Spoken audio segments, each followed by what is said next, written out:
This is Joshua Hart here for Seconds Out. Delighted today to be joined by Frazer Clarke here in London for the Better BF Bivol Media Day. Frazer, last time out, obviously, you fought Fabio Wardley for the first time in a draw. Did you ever expect a rematch to be on such a stage like this?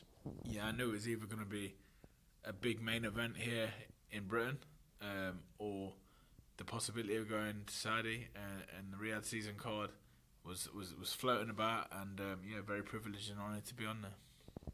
Obviously, you mentioned the expectation of possibly being out in Saudi, but did you expect it to be chief support on the undisputed light heavyweight world title fight, Better BF versus Bivol, and the real taster fight before that is going to be you versus Fabio? It's very special, isn't it? It's a big deal, you know.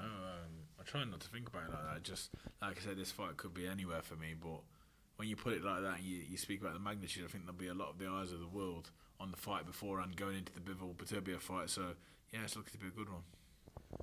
What did you take away from that first fight with Fabio? It was tough. It was hard. I know that I've got the grit for it. I know I'm made for it. And I know that I can get to him and beat him. Do you feel while you knew that you were tough, do you feel you've proved some of the doubters, some of the fans wrong, in any of them who may have questioned whether you've got the balls to go through a wall like that? Possibly, but in fairness to the fans and the people that had a lot of bad stuff to say about me, they can only judge off what they've seen. Do you know what I mean? They're not in the gyms every day. They've not been around the world with me fighting since like all my whole career. So I'm not going to be too caught up on it. You know, they can only judge off what they've seen. And to be fair, up until that point, there was nothing really to write home about. So it's all right me saying it, but people want to see it, don't they? So I don't take it personally. Fabio's come out and said that he believes he'll stop you inside 6 rounds in a rematch. What do you make of that statement? Oh, Fabio's just a dickhead. Like, he thought that the first time. Everyone in the first time I seen comments, everyone, him himself, thinking 1 round, 2 rounds. Yeah, off his fucking rocker, mate. Who thinks that's going to happen? What do you believe that you do better than Fabio Wardley? Everything. Absolutely everything. He's probably a bit of a more of a risk taker in terms of finishing, but everything else I do better than him. I know more than him. I jab better than him. I move better than him. I think better than him. Absolutely. He probably punches it a little bit harder as well. What do you think went wrong for you in the first fight? Obviously, we could see how frustrated you were after the fight, but I think the other thing we could see was how exhausted you were. It was a fight that really took a lot out of both of you. Once you'd be able to sit down and have a few days to relax and you watch the fight back, what do you believe went wrong on your end?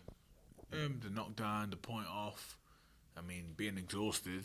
If you're in a British title fight, if I'm in a British title, if you come out of it not exhausted, you've done yourself an injustice. So I expect to be exhausted again. And going into this rematch, what have you been able to take away from Fabio's game and use and benefit in training camp? He can punch. He finds the right hand well. Yeah, that's it really. I remember when I last spoke to you, so about over a year ago now, I was in Telford, because it's an interview that sticks with me quite a lot, because I remember you'd done a lot of interviews already and you were just there with your missus that day. Yeah. And you said to me, you know, if I do this interview with you, I feel like my missus might have been nabbed at this point. And luckily, I don't think she did. No. But I just, you know, going forward now and seeing you back then, I remember this was before the Dave Allen fight. Did you expect, this was before Turkey was all involved as well, did you expect at that time, before fighting Dave Allen, that you'd be in this position? You know, a lot of people want to talk to you. A lot of people are here today to talk to you in particular. You're becoming quite the name in British boxing, aren't you? Listen, like, if I am, fantastic, but I'm just being myself. That's all I ever am. I'm just myself, a guy that loves the sport. I'm not here by choice, because if I had it my way, I'd be in the gym now. I won't be here talking to all you guys. No disrespect, but I can think of better things to do with my day. Do you know what I mean? So I don't know. I'm just a normal guy, and I probably should see myself as a bit more, but I really do see myself as a genuine, normal person, kid off the street, good parents, good family, good missus, good kids. Just a normal guy, just doing the sport that I love. I think the one thing that's really made you a standout star, and I saw a lot of comments about this at the weekend on social media, is the way you analyse the sport, and in particular, obviously, the heavyweight division. People on Twitter were saying that you really know your stuff, and for someone, a lot of people will just look at it from the outside, but they'll just look at you and think, oh, he's a 9-fight novice. But realistically, you're a boxing expert, some would say. I've been in this sport a long time, and not just in it a long time. I've been surrounded by really good people. I've had a good apprenticeship. I've had some real knowledgeable people around me, which I've learnt off, and thank you to them. I did the security for a long time, which allowed me to be front row. When I should have been working, I was watching the fighting. I was listening to the guys, the commentators. I was looking at what the broadcasters do. So I've seen that. I've seen it from top to bottom. I was security on the small all shows. I've seen the top of the sport to the bottom of the sport. That's in the pros. And as an amateur, I've been to the Olympic Games, and I go to the kids shows in the Social Man Sports Club. So I see at all levels.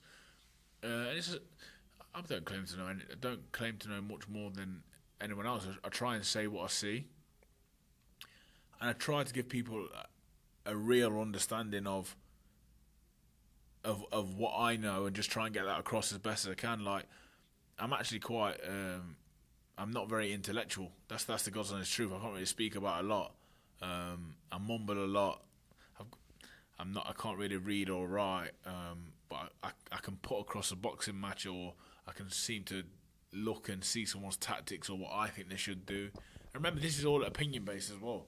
There's no experts in boxing because it's all opinion based. We all have our own opinion, just like our arseholes. We all have them, and no one's right or wrong. Like, look, Shane McGuigan got it bang on the weekend. Then look at how good was that. This is the game we're in. Like, he knows a lot. There's another person I respect what he says a lot, because I listen to it and I can understand it makes sense. Some people don't make sense. I try my best to say what I think, but again, it's just my opinion. Well, I want to get your opinion then, and I want you to say what you think when I ask you about Anthony Joshua versus Daniel Dubois at the weekend. Obviously, you were there at Wembley, saw it all with your own eyes. What did you make of what you saw in that ring? Alright, so I'm going to go into it a little bit deeper than I have with anyone else. So this is a little bit of an excuse.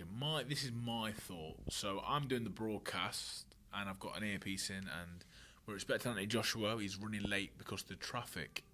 Okay. Yeah, so Daniel Dubois already in the building, seeing him arrive. And this is not making no excuses, but I'm saying AJ's come with the traffic. I've seen him get out of his vehicle when it arrived. The camera's on him. I've seen him go to the back of the car. I've seen him get his bag out on his shoulder. Now, people could say I'm reading into it too much. He looked like he was rushing to me. He looked like someone be on the phone. You need to get here quick. This is at Wembley. We've got a time schedule to keep to.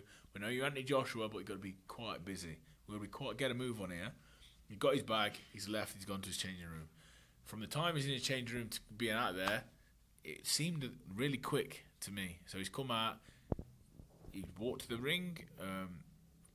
Second, Daniel walked first, which I find peculiar because Daniel was the champion. But whatever.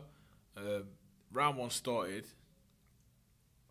AJ hasn't started. Daniel started with real intent, real purpose. Caught cold, I don't know is the word, but I feel like Daniel was in round two when AJ hadn't even started yet. Do you know what I mean? Daniel was there for the charge. So this is just an observation again. I feel like did that traffic, did that being late and having to rush, did that affect his warm-up? Did it affect his preparation? Or did we just see an absolutely unbelievable Daniel Dubois who came and brought it and absolutely, destroyed him? I can make a case for both. I'm just going off a little bit of observation of what I seen happen. What does the future hold for Anthony Joshua? Just my final one. What does the future hold for him, in your opinion? Listen, I think he's done brilliant things in boxing. 2-time world champion. Every accolade you think, Olympic champion. I think that he needs to just have a minute. Take a minute. Have a cup of tea and some biscuits, mate. Put your feet up a minute. See what happens December 21st. Like Eddie Earn said, I think that's very important information, just to take your time, have a second and see what happens after that. Frazer, thank you very much for your time. I appreciate it. And best of luck on October 12th. Thank you. Cheers.